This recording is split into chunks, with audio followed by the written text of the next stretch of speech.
Subscribe करें और bell दबाएं ताकि कोई खबर रह न जाए।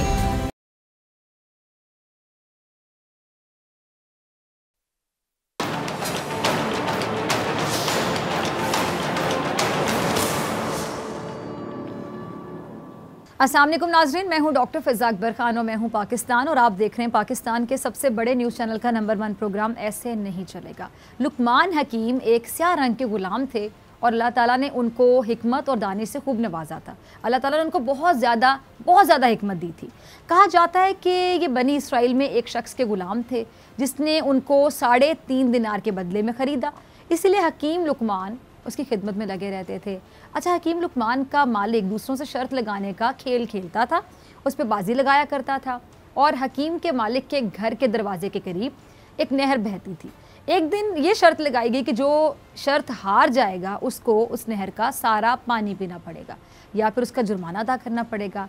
अच्छा, लुकमान का आका शर्त हार गया। अब जीतने वाले ने मुतालिबा किया कि या तो सारा पानी पिए या फिर इसके बदले जुर्माना अदा करे। लुकमान के आका ने शर्त जीतने वाले से ये पूछा कि किस बात का जुर्माना, जिस पर जीतने वाले शख्स ने बताया कि तेरी दोनों आंखें जिनको मैं फोड़ दूंगा और जो कुछ भी तेरी मिल्कियत में है वो सब जुर्माने की सूरत में तुम्हें मुझे अदा करना होगा। लुकमान के आका ने कहा कि मुझे आज के दिन की मोहलत दे दो। शर्त जीतने वाले ने लुकमान के आका की दरख्वास्त को मंजूर कर लिया। अच्छा, लुकमान का आका शर्त हारने के बाद बहुत ज़्यादा गमगीन था, परेशान था। इतने में हकीम लुकमान लकड़ियों का गट्ठा कमर पर उठाया पहुँचे और उन्होंने अपने आका को सलाम किया। फिर लकड़ी के गट्ठे को रखकर अपने मालिक के पास आकर बैठ गए। अच्छा, मालिक की ना हमेशा से यह आदत थी कि जब भी वो हज़रत लुकमान को देखता था तो उनसे दिल लगी किया करता था, उनसे हिकमत और दानाई की बातें सुना करता था। लुकमान की बातों से हैरान होकर उन पर रश्क भी करता था। अच्छा, हकीम लुकमान ने उसके पास बैठकर कहा कि क्या बात है, मैं आपको बड़ा परेशान देख रहा हूँ, गमगीन देख रहा हूँ। तो मालिक ने उनसे कहा कि कोई बात नहीं है। हकीम लुकमान ने फिर दोबारा सवाल किया तो फिर भी उसने जवाब देने से गुरेज किया। फिर हकीम लुकमान ने तीसरी मरतबा पूछा। इस दफ़ा भी वो मालिक खामोश ही रहा। चौथी मरतबा हकीम ने फरमाया कि आप मुझे बताएं, क्योंकि हो सकता है कि मैं आपकी मुश्किल या परेशानी को हल कर दूँ। अब मालिक ने हकीम लुकमान के बार बार इसरार करने की वजह से अपना पूरा किस्सा सुना दिया। अच्छा, लुकमान ने क्या कहा कि गम ना कीजिए, मेरे पास इसका एक सोल्यूशन, एक हल मौजूद है। मालिक ने पूछा कि वो हल क्या है। तो हकीम लुकमान ने कहा कि जब तुमसे शर्त जीतने वाला तुम्हारे पास आकर तुमसे नहर का पानी पीने का सवाल करे तो तुमने उससे ये पूछना है कि दोनों किनारों के दरमियान का पानी पीऊँ, दोनों किनारों के दरमियान का या फिर नहर की लंबाई का। तो वो तुमसे यकीनन कहेगा कि दोनों किनारों के दरमियान का। तो तुम उससे कहना कि मैं पानी पीने पर राज़ी हूँ, लेकिन तुम लंबाई से पानी बहने को रोक के रखो। अच्छा, जब तक मैं दोनों किनारों के दरमियान का पानी ना पी लूँ और ये उसकी ताकत से बाहर हो जाएगा कि वो के पानी को वो रोके रखे, वो रोक नहीं सकता। और जब सुबह हुई तो शर्त जीतने वाला शख्स आया, उसने कहा कि जी मेरी शर्त पूरी कर। आका ने जवाब दिया कि बताओ दोनों किनारों के दरमियान का पानी पीऊँ या फिर लंबाई का। उसने कहा कि दोनों किनारों के दरमियान का। अब हकीम लुकमान के मालिक ने कहा कि ठीक है, तुम लंबाई के पानी को रोक लो। उसने कहा यह तो नामुमकिन है और यूँ इस तरह शर्त जीतने वाले को लेने के देने पड़ गए और बिल आखिर उसको अपनी शर्त से दस्तबरदार होना पड़ा। और यूँ हकीम लुकमान की दानाई की वजह से उनके आका की जान छूट गई और उसने बदले में हकीम लुकमान को आज़ाद कर दिया। अब नाज़रीन, हकीम लुकमान ने अपनी एक नसीहत अपने बेटे को की थी, आप भी ज़रा गौर से सुनिएगा, बड़ी अच्छी नसीहत है कि बेटा, जब तुम किसी शख्स से भाईचारा करना चाहो तो आजमाइश के तौर पर पहले उसको गुस्सा दिलाना। अगर उसने गुस्से की हालत में भी इंसाफ को कायम रखा, गुस्सा किया जितना मर्जी लेकिन इंसाफ का दामन नहीं छोड़ा, इंसाफ को कायम रखा, तो उसको भाई बना लेना, वरना उसे बचने की हर मुमकिन कोशिश करते रहना। अब बात कर लेते हैं मुल्की इदारों की। उनके ऊपर तनकीद करने वालों ने उन्हें मुतनाज़ बनाने की हर मुमकिन कोशिश की है, लेकिन जिन अनासिर ने इदारों के ऊपर सवालात उठाना शुरू किए, हकीकत में दर हकीकत उनके अपने ऊपर सवालात उठना शुरू हो गए। अदलिया को इश्तियाल दिलाने की कोशिश की गई। हुकूमत के बकौल जिन लोगों ने अदलिया के जजेस की ऑडियो लीक की, उनकी अपनी ऑडियोज़ भी मंजर आम पर आ गई और जिनकी ऑडियो लीक हुई उन्होंने उस ऑडियो की हकीकत से इनकार नहीं किया बल्कि इकरार कर लिया। अब हुकूमत के बकौल नून लीग की हर चाल खुद उस पर भारी पड़ जाती है। पहले साकिब निसार की ऑडियो का मामला नून लीग सामने लेकर आई, लेकिन अब इस्लामाबाद हाई कोर्ट ने रिमार्क्स ये दिए कि साकिब निसार की जो लीक ऑडियो है, जिनके केस से मुताल्लिक है, उन्होंने अदालत आने में कोई इंटरेस्ट नहीं लिया, दिलचस्पी नहीं ली और मुख्तलिफ सियासी कुव्वतें मुख्तलिफ बयानियाँ बनाती हैं, मगर अदालत नहीं आती हैं। जब वो अदालत नहीं आते तो कोर्ट को ये भी देखना है कि नीयत क्या है, ऑडियो टेप किसने रिलीज़ की और किसे रिलीज़ की। क्या हम इनके हाथ में खेने जिन्होंने ये किया, यानी अदलिया को दबाव में लाने के बावजूद अदलिया आज़ाद हैसियत में बगैर किसी खौफ के अपना काम ईमानदारी और दयानतदारी से सर अंजाम दे रही है। अच्छा, इससे पहले हुकूमत और कानूनी माहिरीन ने भी ये सवाल उठाए थे। क्या सवाल? कि जी नून लीग की ऑडियो में सदाकत है तो फिर अदालत से रुजू क्यों नहीं किया जाता। अब नून लीग के इल्ज़ामात खुद कह लें कि अपने ऊपर ही भारी पड़ना शुरू हो गए हैं। अच्छा, दूसरी जानिब नून लीग की जो आला क़यादत है उसकी जो ऑडियोज़ हैं, बल्कि ऑडियोज़ पर ऑडियोज़ सामने आ रही हैं, और अब तो नून लीग के NA 133 के ज़िमनी इलेक्शन पर असरअंदाज होने की वीडियो भी मंजर आम पर आ गई है। यानी अब भी मामला वहीं का वहीं खड़ा है, धांधली का कोई हल तलाश नहीं किया जा रहा, और हो सकता है कि इस बार भी ज़िमनी इलेक्शन में धांधली का शोर मचाया जाए, क्योंकि NA 133 में इलेक्शन से पहले ही सवालात उठना शुरू हो गए हैं। और इस वीडियो ने तो कह लें कि शुकूक व शुबहात को मज़ीद गहरा कर दिया, बढ़ा दिया। अच्छा, पहले की मुबैना वीडियो देख लेते हैं, इसमें है क्या और ये वीडियो बता क्या रही है, हमें ज़रा दिखाइएगा। अच्छा, देखा आपने कि किस तरह से वोट की सौदाबाजी की जा रही है, यानी नोट लो वोट दो। और हकीकत ये है कि वोट की सौदाबाजी कोई नई बात तो नहीं है। हमने आम इंतखाबात के दिनों में भी अक्सर ये देखा है कि वोटर्स को एक आटे या चावल की बोरी पर ख़रीदा जाता है, कभी नान बिरयानी की प्लेट के बदले में वोट का सौदा होता है। यानी इतना सस्ता है आप लोगों की नज़र में वोट, इतना सस्ता कि एक बिरयानी की प्लेट या नान पर ही वोट मिल जाए। जलसे जुलूसों में भी ये बात नोट की होगी आप लोगों ने कि जलसों में किस तरह से लोग लाए जाते हैं बेचारे, उन्हें 500 या 1000 रुपये का लालच दिया जाता है और ऐसे लोगों को इकट्ठा कर लिया जाता है। यानी उनकी मजबूरियों का फ़ायदा उठाया जाता है कि गरीब लोग हैं, 500 पे आ जाएंगे, 1000 पर आ जाएंगे। और ये तल्ख हकीकत है, हमें मानना पड़ेगी कि हमारा जो इंतखाबी जो निज़ाम है ना, ये शुरू से ही लालच और धांधली का शिकार है, कोई नई बात नहीं है। और ये तो आम शहरी हैं, बेचारे गरीब लोग हैं जिनकी गुर्बत का ये लोग फ़ायदा उठाते हैं, बाकायदा फ़ायदा उठाते हैं, और वोटों की ख़रीदारी की जाती है। और आपको सेनेट के इंतखाबात भी याद नहीं है, सेनेट के इंतखाबात से पहले भी ऐसी जो वीडियोज़ हैं वो मंजर आम पर आई थी, याद है, जिसमें वोट की खरीदो फरोख्त का सिलसिला देखा गया था और उम्मीदवारों ने बाकायदा मंडी लगाई हुई थी, मनपसंद लोगों को सेनेटर बनवाने का खेल खेला गया। अब NA 133 इसके ज़िमनी इलेक्शन से पहले भी ये सब जो मनाजिर हैं आपको देखने को मिल रहे हैं। जैसा कि आपने मुबैना वीडियो देखी जिसमें देखा और सुना जा सकता है कि नून लीग को वोट देने के बदले वोटर्स को 2000 रुपये में ख़रीदा जा रहा है और साथ उनसे कुरान पर हलफ देने का या कहा जा रहा है। देखें ज़रा आप इनको कि वोट 5 दिसंबर को हर सूरत नून लीग के उम्मीदवार को डाला जाएगा। अब ऐसी सूरत हाल हो तो फिर ऐसे में डस्का के ज़िमनी इंतखाब जैसी सूरत हाल पैदा होना मेरे ख्याल से कोई बड़ी बात नहीं है। अभी जो मुतालिका इदारे हैं इनका काम है ना कि वो यहाँ इंतखाब के वक्त कोई ऐसी सूरत हाल पैदा ना होने दें जिससे बाद में कोई भी धांधली का रोना रोए, मजलूमियत का राग अलापता हुआ नज़र आए।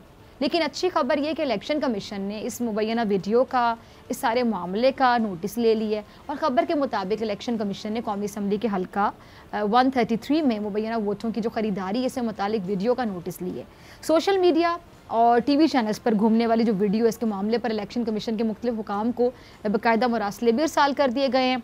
रिटर्निंग ऑफिसर ने डिप्टी कमिश्नर लाहौर और IG पंजाब को मरासला भेजकर 30 नवंबर तक जो मुतालिका मालूमात हैं वो तलब भी कर ली हैं। रिटर्निंग ऑफिसर ने चेयरमैन नादरा और चेयरमैन पैमरा को भी मरासला भेजा है और उनसे भी 30 नवंबर तक ये जो मुतालिका मालूमात हैं ये तलब की हैं। अच्छा, मरासले में क्या कहा गया कि जी सोशल मीडिया और TV चैनल्स पर ये जो वीडियोस गर्दिश कर रही हैं, DC लाहौर और IG पुलिस वीडियो का फॉरेंसिक करवाएं और सच मालूम करें, सदाकत मालूम करें, वीडियो में मौजूद अफराद की शनाख्त भी की जाए।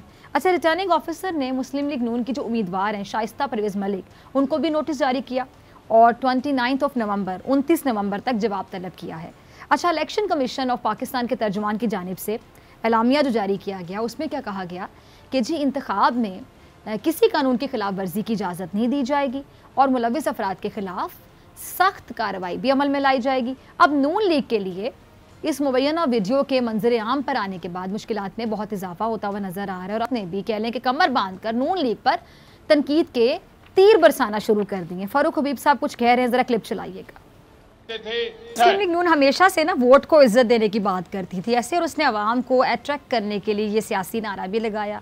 अब इस तरह जब ईवीएम मशीन पर हुकूमत और अपोजिशन के दरमियान बहुत ज़्यादा बहस हुई तो इसके बाद नून लीग ने एक बार फिर से वोट को इज्जत दो के नारे को बुलंद किया। लेकिन अब शायद नून लीग के लिए अब इस मुबैना वीडियो के मंजर आम पर आने के बाद अपने इस बयानिए का मेरे ख्याल से दिफा करना थोड़ा सा मुश्किल हो जाएगा, बल्कि शायद ज़्यादा मुश्किल हो जाए, क्योंकि अब हुकूमत नून लीग से पूछ रही है कि 2-2 हज़ार के बदले में वोट खरीदना, क्या ये है नून लीग के नज़दीक वोट को इज्जत देना? अभी फारूक हबीब क्या कह रहे थे कि रातों को वोट खरीदने का काम किया जा रहा है। नून लीग इस तरह से वोट को इज्जत दे रही है और नून लीग को ये बात करते हुए शर्म नहीं आ रही। ये किस तरह से लोगों के ज़मीर खरीद रहे हैं? और क्या कहते हैं फारूक हबीब के जो हमारे पुराने सियासतदान थे, पुराने हुक्मरान थे, चाहे नवाज शरीफ हों चाहे जरदारी हों, उनके बारे में दुनिया कहती थी कि उन्होंने मनी लॉन्ड्रिंग की है, उन्होंने लूट मार की हुई है और दुनिया में उनकी चोरी पर किताबें लिखी गई हैं। 3 बार पीपल्स पार्टी और 3 बार मुस्लिम लीग नून इक़्तिदार में आई, लेकिन उन्होंने अपना सोचा, अपने बच्चों का सोचा, और इन लोगों का जीना मरना पाकिस्तान से बाहर है। सारे लंदन में बैठे हुए हैं और कोई स्विट्ज़रलैंड में दौलत छुपा कर बैठा हुआ है। अच्छा, फारूक हबीब मुबैना वीडियो के आने के बाद ऑपोजिशन पर सख्त तरीन अल्फाज का इस्तेमाल करें, मतलब इससे सख्त अल्फाज क्या होंगे? अच्छा, फवाद चौधरी साहब वो क्या कि वो इस वीडियो के आने के बाद मरियम और कैप्टन सफदर को मशवरा दे रहे हैं कि वो फिल्में बनाने का कारोबार शुरू कर दें, क्योंकि सियासत उनके बस की बात नहीं है। ज़रा सुनिएगा फवाद को। सुना आपने फवाद को। फवाद क्या कहते हैं कि ज़िमनी इलेक्शन में भी इसी तरह का बाकायदा खेल खेला गया और वहाँ पर भी नून लीग के लोग आ गए, उन्होंने लोगों को लालच दिए, पैसे दिए, और यही वो निज़ाम है जिसके ख़िलाफ़ इमरान खान साहब खड़े हुए हैं। और फवाद ये भी उम्मीद ज़ाहिर कर रहे हैं कि इलेक्शन कमीशन नून लीग से इस हवाले से तफ्तीश भी करेगा, उनसे जवाब भी तलब करेगा। अच्छा, एक बार फिर अपने मौक़िफ़ को दोहराते हुए फवाद क्या कह रहे थे कि जब भी अदालत में इनका केस लगता है तो कभी किसी की ऑडियो लीक हो जाती है, कभी किसी की वीडियो आ जाती है और बाद में पता चलता है कि सारी जाली हैं। हम रोज़ इनसे पूछते हैं कि जनाब हैं जे ते रसीदा कड्डो, अगर रसीद नहीं है तो फिर सादा सी बात है कि या आप जेल जाएंगे या फिर आप पैसे देंगे। नाज़रीन, हुकूमत का ईवीएम मशीन को लेकर जो ठोस मौक़िफ़ है वो और भी ठोस हो जाएगा, और अब हुकूमत ये कह सकती है ना कि ईवीएम मशीन इनकी धांधली बंद करने का रास्ता है, और ये अपोजिशन को इसीलिए। अच्छा, नून लीग के अली परवेज़ इन इल्ज़ामात को मानने के लिए तैयार नहीं, बल्कि वो उल्टा पीपल्स पार्टी पर NA 133 में धांधली का इल्ज़ाम लगा रहे हैं। ज़रा क्लिप चलाइएगा उनका। अच्छा, अली परवेज़ कहते हैं कि NA 133 में पीपल्स पार्टी ने वोटों की खरीदो फरोख्त का जो मकरू धंधा है वो शुरू किया, और पीपल्स पार्टी ने अपने ऊपर इल्ज़ामात के जवाब में जाली वीडियो निकाली है।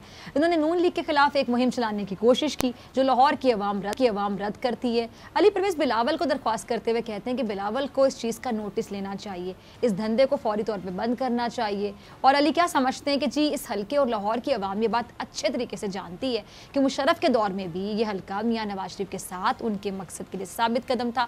और अली परवेज़ हल्फिया कह रहे हैं कि हमें धांधली की कोई ज़रूरत नहीं है और ना ही हमने लोगों की मजबूरी का कोई फ़ायदा उठाने के लिए इस तरह का धंधा किया। अब नाज़रीन, एक तरफ नून लीग पर इल्ज़ाम लगाया जा रहा है कि जी वो लोगों की मजबूरियों का फ़ायदा उठाकर, उनकी गुर्बत का फ़ायदा उठाकर चंद पैसों के एवज़ उनसे वोट खरीद रही है, और दूसरी जानिब नून लीग ने NA 133 में पीपल्स पार्टी की जानिब से मुबैना तौर पर वोट खरीदने का इल्ज़ाम लगाते हुए इलेक्शन कमीशन को बाकायदा तहरीरी शिकायत भी दर्ज करवा दी है, और इलेक्शन कमीशन को जमा कराई गई शिकायत के साथ वोट खरीदारी के वीडियो सबूत भी जमा कराए गए हैं। शिकायत में मौक़िफ़ क्या अख्तियार किया गया है जी कि पीपल्स पार्टी के उम्मीदवार असलम गिल की तरफ से हल्का NA 133 में वोटों की खरीदारी जारी है। अब एक तरफ नून लीग पीपल्स पार्टी पर इल्ज़ाम लगा रही है, देखते हुए हसान खावर साहब भी नून लीग को रगड़ा लगाते हुए नजर आ रहे हैं और नून लीग की ऑडियो और वीडियो की एक बाकायदा तारीख बता रहे हैं कि तारीख है। ज़रा सुनिएगा क्या कहते हैं। अच्छा, हसान खावर कह रहे हैं जी ऑडियो और वीडियो की जो ये तारीख है या रीत है ये बड़ी पुरानी है, जो लोग ये काम करते हैं उन्हीं लोगों ने मोहतरमा नुसरत भुट्टो और दीगर जो मौजूद ख़वातीन हैं उनके बारे में भी बड़ी नीच बातें की थी, इल्ज़ामात लगाए थे और अपने सियासी मकासद के लिए किसी को भी नहीं छोड़ा था। ये तमाम ऑडियो और वीडियोज़ आवाम को दी जाती हैं, फ़ोन्स में डाली जाती हैं, इंटरनेट पर डाली जाती हैं, लेकिन कमरा अदालत में ये ऑडियो और वीडियो जाने से डरती हैं। और क्या कह रहे हैं हसान खावर? वो कह रहे हैं कि जी अगर इन ऑडियोज़ और वीडियोज़ को गौर से देखें ना तो अंदाज़ा होगा कि ये किसी एक ही कारीगर के फ़न पा रहे हैं। ये चाहते हैं कि वीडियोज़ और ऑडियोज़ की इतनी गर्द उड़ाई जाए कि इनके मुकदमात उस गर्द के पीछे छुप जाएं, लेकिन ये करप्शन इतनी ज़्यादा है कि इस गर्द के पीछे छुप ही नहीं सकती। अब नाज़रीन, ऑडियो और वीडियो पर पीपल्स पार्टी और हुकूमत कह लें कि सब एक दूसरे का एहतसाब चाहती हैं, तो वहीं एहसन इकबाल साहब अवाम से हुकूमत का एहतसाब करने की बात कर रहे हैं। ज़रा सुनिएगा एहसन इकबाल साहब को क्या कह रहे हैं अवाम से। सुना आपने एहसन इकबाल साहब को, नए पाकिस्तान के नाम पर वोट डालने वालों से वो बाकायदा अपील कर रहे हैं कि वो इमरान खान साहब का एहतसाब करें कि वज़ीर आज़म ने अवाम के साथ धोखा क्यों किया है। एहसन इकबाल साहब महंगाई पर हुकूमत की बाकायदा क्लास लगा रहे थे और साथ ये भी कह रहे थे कि जी हुकूमत ने माफियाज़ को ब्लैंक चेक दे दिया है कि वो जितनी मर्जी लूट मार करें उनको कोई नहीं पूछेगा। अगर पाकिस्तान को तबाही से बचाना है तो मुल्क में फौरी आज़ाद और शफ़ाफ़ इलेक्शन कराने होंगे।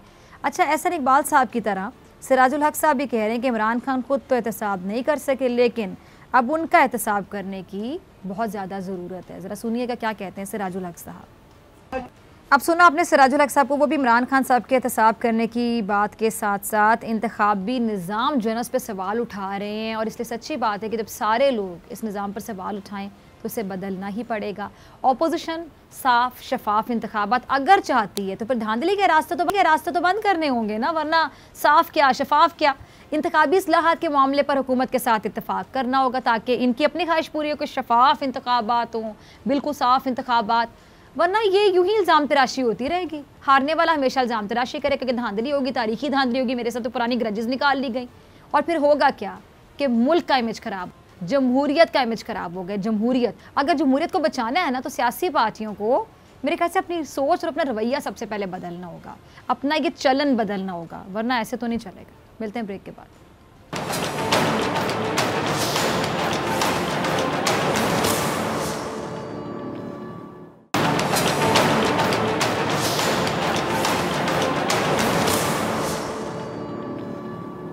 वेलकम बैक नाजरीन। सिंध असम्बली में बल्दियाती निज़ाम से मुतालिक तरमीमी बिल 2021 कसरत राय से मंजूर किया गया है। MQM, PTI और GD अरकान ने ऐवान में एहतजाज किया और कार्रवाई का बॉयकॉट भी किया। अच्छा, अपोजिशन अरकान का क्या कहना था कि उन्हें नए बल्दियाती निज़ाम से मुतालिक एतमाद में नहीं लिया गया, और एहतजाज के दौरान अपोजिशन अरकान ने स्पीकर डाइस के सामने प्ले कार्ड्स भी उठा रखे थे और नारेबाजी भी करते रहे और कार्रवाई का बॉयकॉट करके चले भी गए। अच्छा, सिंध के नए बल्दियाती निज़ाम के तहत कराची मेट्रोपॉलिटन कॉरपोरेशन के ज़ेर इंतज़ाम मेडिकल एंड डेंटल कॉलेज समेत जो दीगर उनका इंतज़ाम सिंध हुकूमत संभालेगी, और तालीम और जो सेहत का शोबा है बल्दियाती इदारों से वापस ले लिया गया है। लोकल गवर्नमेंट तरमीमी बिल 2021 के मुताबिक कराची समेत सिंध के बड़े शहरों में कॉरपोरेशंस और जो टाउन्स हैं उसका निज़ाम होगा। और तरमीमी बिल पर MQM के पार्लिमानी लीडर कवर नवीद जमील ने कहा है कि जी पूरे सिंध के बल्दियाती निज़ाम पर डाका डालने की कोशिश। अभी सूरत हाल पे बात करने के लिए मेरे साथ मौजूद मेहमान मौजूद हैं, किसी तारुफ के मोहताज नहीं, साबिक सूबाई वज़ीर सिंध और सीनियर रहनुमा MQM पाकिस्तान रऊफ़ सिद्दीकी साहब, बहुत शुक्रिया वक्त देने के लिए। रऊफ़ साहब, MQM पाकिस्तान का ये कहना है कि जी वाटर बोर्ड और जो KDA बल्दिया के पास होना चाहिए, लेकिन बल्दियाती बिल में तरमीम से आइन की धज्जियाँ उड़ाई गई हैं। आप लोगों ने बल्दियाती तरमीमी बिल के ख़िलाफ़ अदालत जाने का भी ऐलान किया और एहतजाज का भी फ़ैसला किया है, क्या कहेंगे इस तरमीमी बिल पर? देखिए बीबी, पहली बात तो एक बुनियादी उसूल अगर सामने रख कर कानून साजी की जाए तो वो भी फिर भी वो एक्सेप्टेबल होती है। दुनिया में जितने भी शहरों को जब मेट्रोपॉलिटन स्टेटस दिया जाता है तो उसके अंदर वो तमाम इदारे उसके मातहत होते हैं, मेयर के और इस सिस्टम के, हत्ता कि पुलिस जैसा इदारा भी जो है वो उनके मातहत होता है। लेकिन अब अगर इससे हट कर कानून साजी हो और पै दर पै हो, हर 6 महीने के बाद पता चला कि एक फिर कमज़ोरी रह गई है तो उसके लिए फिर एक नई कानून साजी, तो जब आप उलझने पैदा करते हैं तो शक व शुबात में इजाफ़ा ही होता है।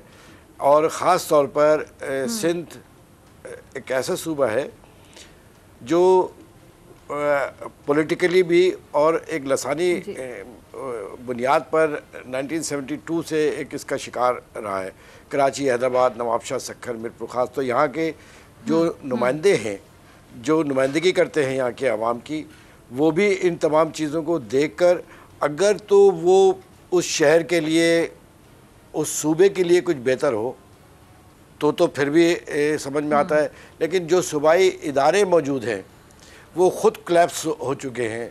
करप्शन की इतनी बुरी हालत तो कभी भी आंखों से नहीं देखी कि अब तो कोई ये रियायत ही बाकी नहीं रह गई कि किससे रिश्वत जो है वो ना ली जाए और किससे रिश्वत ली जाए। तो इसकी वजह से ये शक व शुबहात जो उलझनों का शिकार थे अब तो तशज़्ज़ुबाब हो गए। मिसाल के तौर पे ये बड़े इदारे तो देना छोड़ दिए, KDA फला मैं क्या क्या बोलता रहूँ, सारे इदारे आपने ले लिए, जबकि 18वीं तरमीम की अगर रूह के मुताबिक देखा जाए जिसका एक सहारा लिया जाता है और इसका सबसे ज़्यादा वायलेशन अगर कोई हुआ है तो वो सिंध में ही हुआ है। 18वीं तरमीम में आप फेडरल से तो प्रोविंस में ले रहे हैं चीज़ें, लेकिन प्रोविंस से लोकल गवर्नमेंट जो कि एक तीसरा यानी किसी भी डेमोक्रेटिक कंट्री का सबसे इम्पोर्टेंट जो बुनियाद है वो लोकल गवर्नमेंट है, उसको आप स्ट्रेंथन करने के लिए तैयार नहीं है। गुज़िश्ता 4-5 बरस से आपने खुद देखा जो सूरत हाल थी। तो इसमें तो कोई शक की बात नहीं है कि इसके साथ वो कुछ होगा जो इससे पहले कभी किसी के साथ नहीं हुआ। आप 2-2.5 करोड़ 3 करोड़ के एक शहर में इस तरह के तजुर्बात करेंगे, इस तरह गम व गुस्से को बढ़ाएंगे। देखिए, कानून साजी अवामी मफाद में की जाती है या कौमी मफाद में की जाती है, और जहाँ ये दोनों ही चीज़ें ना हो तो फिर क्या समझा जाएगा। एक सख्त तरीन अल्फाज अगर इस्तेमाल किया जाए तो वो ये है कि शायद कोई शवनिज़म वाली बात है, लेकिन इसका फ़ायदा नहीं होना है। इसका फ़ायदा मौजूदा हुकूमत को मिलने का सवाल ही पैदा नहीं होता है।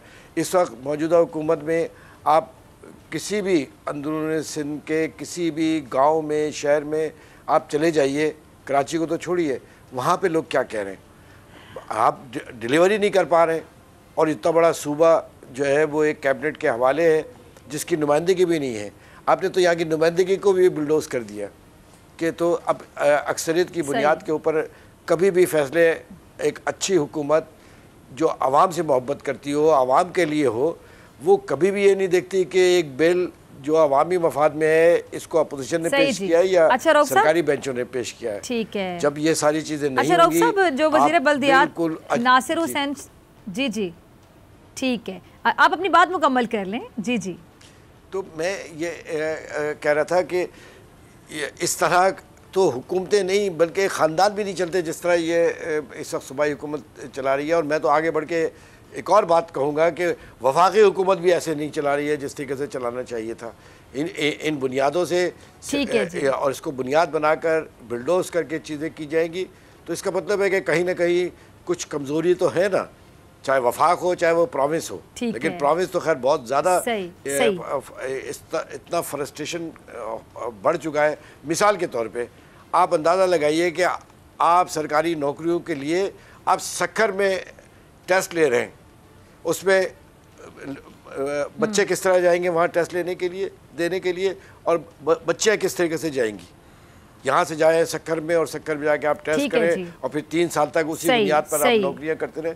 ये तो मतलब है, ये तो मेरे ख्याल में फ़िरौन भी ऐसा नहीं करता होगा। अच्छा रऊफ साहब, आपने नासिर हुसैन शाह साहब को सुना होगा। वज़ीर बल्दियात नासिर हुसैन शाह साहब ने कहा है कि हम 140 की शिक है उस पर अमल चाहते हैं, और उन्होंने ये भी कहा है कि जो टाउन सिस्टम है वो होना चाहिए। जब सब जमातों ने टाउन सिस्टम का कहा तो हम लेकर आए। क्या कहेंगे उनकी इस बात पर?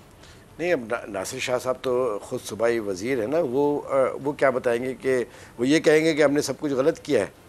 बात यह है कि मैं तो एक लम्हे के लिए, चलिए मैं मानने के लिए तैयार नहीं हूँ, लेकिन एक लम्हे के लिए मैं नेक नियति भी समझ लूँ, खुलूस भी समझ लूँ, इखलास भी समझ लूँ, लेकिन ग्राउंड के ऊपर जो इसके रिपरकशन होंगे वो क्या होंगे।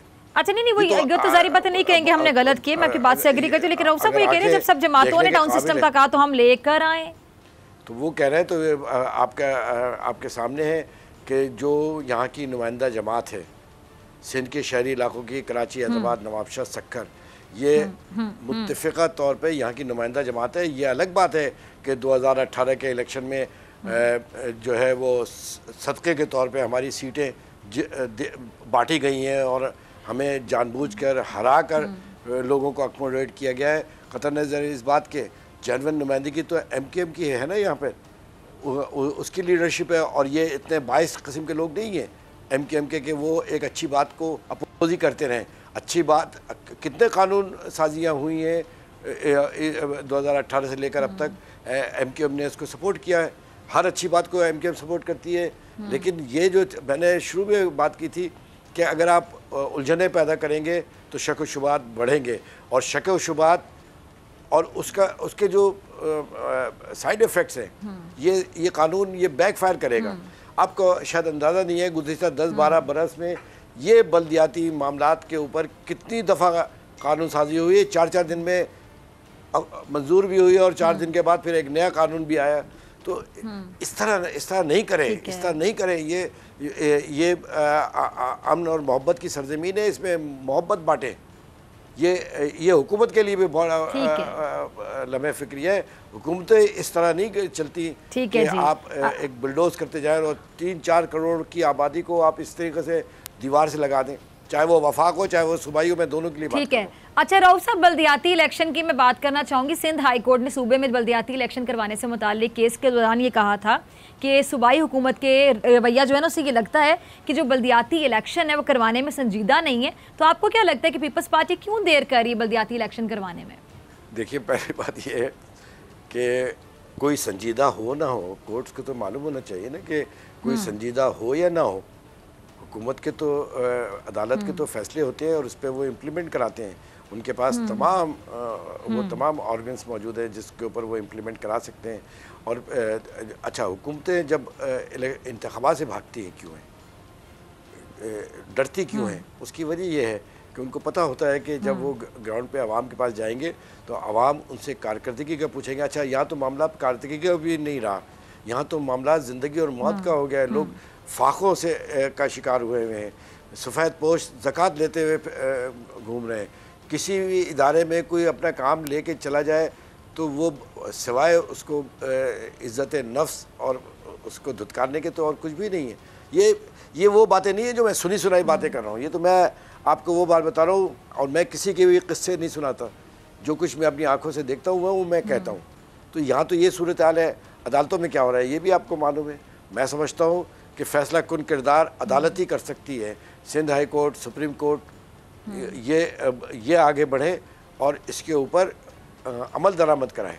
MKM की बहुत सारी पिटीशंस पड़ी हुई हैं अदालतों में, हाई कोर्ट में भी और सुप्रीम कोर्ट में भी। सही है। उसको टेकअप करें और रोज़ाने की बुनियाद पर करके फैसला करें ताकि वो तमाम जमहूरी क़ुव्वतें, वो अवाम दोस्त क़ुव्वतें जो भी हैं सिंध के अंदर, मेरा मतलब सिर्फ MKM नहीं बल्कि वो तमाम अवाम दोस्त क़ुव्वतें उस अदालत के अहकामात के ऊपर साथ खड़े हों और एक जमहूरियत प्रिवेल करनी चाहिए ना कि ताकत। ठीक है। रऊफ साहब, आपकी बात से मुझे याद आया, ये नस्ला टावर जो मुतासरीन हैं उनके मुआवजे से मुतालिक MKM पाकिस्तान ने भी सिंध हाई कोर्ट से रुजू की है और पीपल्स पार्टी ये कहती है कि वो भी यही चाहती है कि जो कसूरवार है अदालत उसका एहतसाब करे। तो आपको क्या लगता है असल कसूरवार कौन है? देखिए, मसला एक टावर का होता ना तो कोई मसला नहीं था। मसला ये है कि पूरे पाकिस्तान में, कराची तो ख़ास तौर पे और पूरे पाकिस्तान में आपको नहीं पता कि चंद छोटे छोटे मामूली जुर्मानों के साथ सारी चीज़ें रेगुलराइज की गई हैं। एक बात। दूसरी बात ये है कि जिसने बनाया, जिसने NOC दी, जिसने ये तमाम चीज़ें की, लेकिन इसका खमियाजा लोग भुगतेंगे। मैं तो ये कहता हूँ कि एक शख्स भी अगर इसका विक्टिम है तो उसको कंपनसेशन देना, और अगर ये तमाम चीज़ें हुई तो सिंध के इदारों ही ने अप्रूवल दी थी ना, जिसकी वजह से लोगों ने धोखा खाया। और ये एक जगह नहीं है, ये बेशुमार जगह के ऊपर है। तो एक अदालत का पहला काम रहम व करम के साथ होता है। ये नहीं होता कि अवाम दरबदर हो जाए, अवाम के जमा शुदा पूरी। अब कितने लोग उसके अंदर 2-3 ख़वातीन को तो हार्ट फेल हो गई और वो मर गई। आप मुझे बताइए कि वो अल्लाह ताला की बारगाह में जब वो पहुँचेंगे और वो जब बताएंगे कि हमारे जमा शुदा पूंजी को किस तरह तबाह व बर्बाद किया, या जिनके पैसे लगे हैं, कतई नज़र इस बात के कि अदालत का फ़ैसला सही था या गलत था, वो अदालत जाने। और ज़ाहिर बात है उन्होंने बहुत अच्छी तरीके से देखा होगा। लेकिन मामला ये है कि वो लोग वो कहाँ जाएंगे। बल्कि अदालत के फ़ैसले में ये लिखा जाना चाहिए कि जितने भी इसमें इलाटीज़ हैं, जितनी उनकी मार्केट वैल्यू के हिसाब से जो उनके पैसे बनते हैं उनको दें। इस तरह बस्तियाँ थोड़ी मस्मार की जाती। ठीक है। रहने के लिए लोगों के पास घर नहीं है और बस्तियों की बस्तियाँ। और हाँ, अगर तो ये बड़े और छोटे की बात है तो फिर पूरे पाकिस्तान के इस्लामाबाद से लेके कराची और कराची से लेके गिलगित और बलूचिस्तान सब जगह एक ही तरीका होना चाहिए। लेकिन मैं आप ज़ाती तौर पे मुझसे पूछेंगी तो मैं तो किसी की झोपड़ी गिराने के लिए भी तैयार नहीं हूँ। एक गरीब जिनके पास रहने के लिए छोटे छोटे मासूम बच्चे चारपाइयों पे पड़े हुए मैं देखता हूँ, दिल खून के आंसू होता है कि यार वो कौन सी ताकत लाएं, वो क्या चीज़ हो जो इनको छत दे दी जाए। मेरे व्यूज तो इसके बारे में बिल्कुल ही डिफरेंट है, चाहे वो पसंद हो या ना पसंद। ठीक है, मैं तो ये भी नहीं बर्दाश्त कर सकता। साहब बहुत शुक्रिया आपके वक्त के लिए, बहुत शुक्रिया। है ना, जाने ब्रेक से वापसी पे मेरे साथ मौजूद होंगी डॉक्टर नौशीन हामिद साहिबा।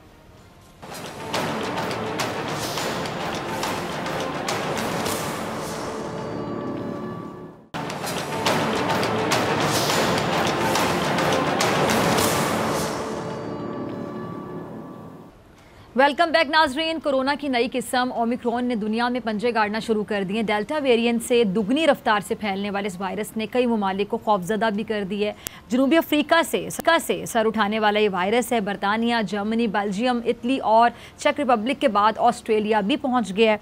आलमी इदारा सेहत ने खबरदार कर दिया है कि जी ओमिक्रॉन के फैलाव के संगीन नताइज हो सकते हैं। एक बयान में इदारे की जानिब से यहाँ तक कहा गया है कि अब तक नई किस्म से अमवात की खबर तो नहीं है, लेकिन अगर इस नई किस्म ने कोरोना की एक नई लहर को जन्म दिया तो इसके नताइज बहुत शदीद हो सकते हैं। अच्छा, दूसरी जानिब पाकिस्तान में NCOC ने वायरस की नई किस्म सामने आने के बाद अवाम से एहतियाती तदाबीर पर संजीदगी से अमल करने की अपील की है और जनूबी अफ्रीका समेत 6 ममालिक की जानिब से आने वाली परवाज़ों पर भी पाबंदी आयद कर दी गई है। असद उमर साहब ने मुआविन खुसूसी डॉक्टर फैसल सुल्तान के हमरा प्रेस कॉन्फ्रेंस करते हुए कहा कि कोरोना की नई किस्म बहुत ज़्यादा ख़तरनाक है और 2 से 3 हफ्ते इंतहाई अहमियत के हामिल है। और असद उमर साहब ने इस बात को तस्लीम किया कि तमाम तर इक़दाम करके वायरस की आमद को कुछ वक्त के लिए टाला जा सकता है, लेकिन इसे पाकिस्तान समेत सारी दुनिया में फैलना ही है, क्योंकि दुनिया एक दूसरे के साथ इस तरह मिली हुई है कि इसे रोकना शायद मुमकिन नहीं है।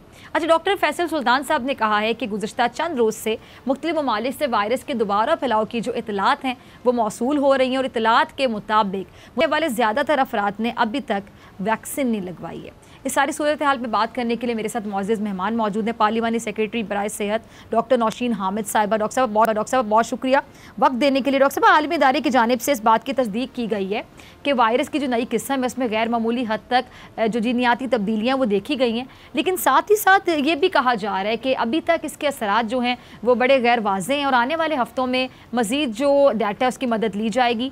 आप लोगों के पास इस जो नया ये वेरिएंट आया ओमिक्रॉन, इस हवाले से अब तक क्या डिटेल्स हैं, प्लीज़ आप नाज़रीन के साथ शेयर कीजिएगा। जी, बिस्मिल्लाहिर्रहमानिर्रहीम। देखिए जी, सबसे पहले तो ये कि वायरस की एक खासियत होती है कि वो सरवाइव करने के लिए वो म्यूटेट करता रहता है, अपनी हैयत चेंज करता रहता है, ताकि वो अगर इंसान के अंदर कोई क़ुव्वत मुदाफ़ियत बनती है उसके खिलाफ तो वो बदल के शक्ल आता है ताकि वो उस क़ुव्वत मुदाफ़ियत को जो है वो ओवरकम कर सके और डिजीज़ कॉज कर सके। तो ये कोविड वायरस ने भी तकरीबन इसकी हैयत में 30 जगहों पे 30 म्यूटेशन जिसे हम कहते हैं, इसने उसमें अपने चेंजेस लाया है। और जो नया वायरस है इसके सिम्टम्स जो हैं वो पिछले वायरस से मुख्तलिफ हैं। जो अभी तक हमें साउथ अफ्रीका से रिपोर्ट्स मिली हैं उसके मुताबिक इसमें वो नॉर्मल जैसे होता था उसके अंदर के ज़ुकाम, खांसी, गला ख़राब वो नहीं है, बल्कि इसके अंदर शदीद वीकनेस होती है, जॉइंट पेन्स होती हैं और हार्ट रेट जो है वो बहुत ज़्यादा तेज़ हो जाता है। तो इसकी वजह से बंदा जो है वो शदीद नकाहत का शिकार होता है। तो ये बिल्कुल इस वक्त दुनिया में तेज़ी से फैल रहा है क्योंकि इसकी जो ये नई हैयत है ये ज़्यादा ट्रांसमिसिबल है, यानी ये बहुत तेज़ी से फैलता है। और यही हमने देखा कि जिस तरह साउथ अफ्रीका जहाँ पर ये हुआ तो 12 दिन के अंदर 0.9 से 9.77 उनका इन्फेक्टिविटी रेशियो हो गया, उसका पॉजिटिविटी रेशियो हो गया, यानी ये 10 गुना सिर्फ 12 दिन के अंदर ये फैला है। तो ये साउथ अफ्रीकी ममालिक और जो दूसरे अफ्रीकन ममालिक है वहाँ पर उसके फैलने का सबब जिस तरह डॉक्टर फैसल ने बताया वो यही है कि वहाँ पर अभी वैक्सीनेशन जो है वो बहुत कम तादाद में हुई है। तो इसलिए इससे हमें ये समझ में आती है कि वैक्सीनेशन ज़रूर इसके खिलाफ कोई ना कोई प्रोटेक्शन देती है। ठीक है, यानी जो लोग वैक्सीनेटेड है डॉक्टर साहब, तो आपकी बात से मैं ये कंक्लूड कर सकती हूँ कि वो खुद को किसी हद तक महफूज समझ सकते हैं। देखिए जी, एहतियात तो हमें हर सूरत करनी है क्योंकि कोई वैक्सीन जो है वो 100% इफेक्टिव नहीं है। अभी तक जितनी वैक्सीन दुनिया में इस्तेमाल हुई हैं 100% एफिकेसी किसी की भी नहीं है डिजीज प्रिवेंट करने की। मगर वैक्सीन का फायदा ये होता है कि वो डिजीज जो है वो जानलेवा नहीं होती, उसकी सिवियरिटी ज्यादा नहीं होती, हॉस्पिटलाइजेशन की जरूरत नहीं पड़ती, तो माइल्ड सिम्टम्स के साथ बंदा जल्दी रिकवर कर जाता है। तो इसलिए वैक्सीन जो है वो हर सूरत में फायदेमंद है। और आपके तवज्जुह से मैं बिल्कुल कहूंगी कि इस बार जो नया वेरिएंट आ रहा है उसके लिए पहले से भी ज्यादा जरूरी है कि जल्द से जल्द वैक्सीनेट करवाएं और दोनों डोजेस लें। इस वक्त पाकिस्तान में 5 करोड़ लोग जो हैं वो दोनों डोजेस ले चुके हैं, मगर 3 करोड़ लोग अभी भी ऐसे हैं जिन्होंने सिर्फ एक डोज ली है और उनकी दूसरी डोज ठीक है। अच्छा डॉक्टर साहब, जो आलमी इदारा सेहत है ये इससे बड़ा खतरनाक कह रहे हैं। ठीक है, दोनों डोजेस ज़रूरी हैं, बिल्कुल। अच्छा डॉक्टर साहब, आलमी इदारा सेहत इससे बड़ा ख़तरनाक कह रहे हैं और ख़बर ये है कि जनूबी अफ्रीका मेडिकल एसोसिएशन के सरबरा का कहना है कि कोरोना वायरस की जो नई किस्म आई है ओमिक्रॉन, इससे मुतासरा मरीज़ों में बड़ी मामूली अलामात हैं और वो हॉस्पिटल में दाखिल हुए बगैर सेहतयाब हो रहे हैं। जी, क्योंकि देखें ये अभी एक हफ्ता पहले ही जो है इसके बारे में पता चला है और इसको ट्रेस किया गया है, तो अभी इसके बारे में इंफॉर्मेशन हमें आ रही हैं। ये भी हो सकता है कि ये माइल्ड सिम्टम्स के साथ ही हो और जो इम्यूनो कॉम्प्रोमाइज या जो कमज़ोर लोग हैं या जो वैक्सीनेट नहीं हुए उनके अंदर ये सीरियस डिजीज भी कर सकता है, मगर आने वाला वक्त ये बताएगा। अभी हमारे पास इसका मुकम्मल डेटा मौजूद नहीं है, बहुत थोड़े से केसेस अभी दुनिया में मौजूद है। ये टाइम के साथ हमें ये इसका पैटर्न क्या है, ये किस तरह इसने बिहेव करना है, कितनी सीवियर डिजीज कॉज करनी है या नहीं करनी है, ये आने वाले कुछ दिन जो है वो इसको डिटर्मिन करेंगे। जी ठीक है। अच्छा डॉक्टर साहब, ये पाकिस्तान ने जनूबी अफ्रीका समेत जो 6 ममालिक की जानिब से आने वाली परवाज़ें हैं उन पर पाबंदी जो लगाई है, मगर अब तो सुनने में ये भी आ रहा है कि जी यूरोप के कई ममालिक में ये ऑलरेडी जा चुका है, तो क्या जो दीगर ममालिक के मुसाफिर हैं उनकी आमद पर भी कोई पाबंदी लग सकती है? देखिए जी, इस वक्त मैं समझती हूँ कि ये 6 ममालिक को तो कैटेगरी सी में डाला गया है, जिसका मतलब ये है कि वो अपना PCR टेस्ट करवा कर आएंगे और नेगेटिव टेस्ट के साथ बोर्ड करेंगे और यहाँ पहुँचने के बाद भी उनका रैपिड एंटीजन टेस्ट होगा।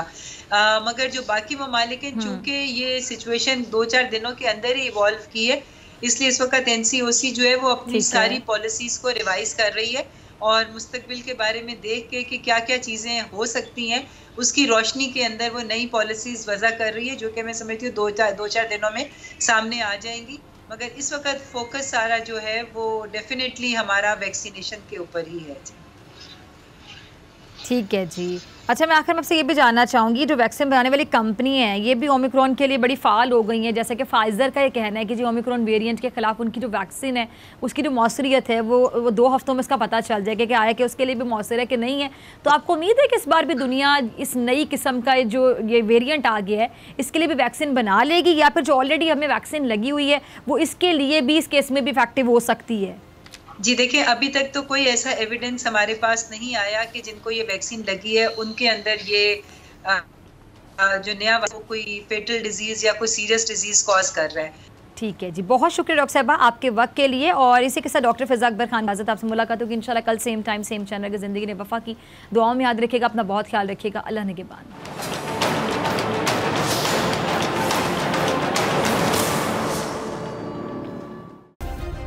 सब्सक्राइब करें और बेल दबाएं ताकि कोई खबर रह न जाए।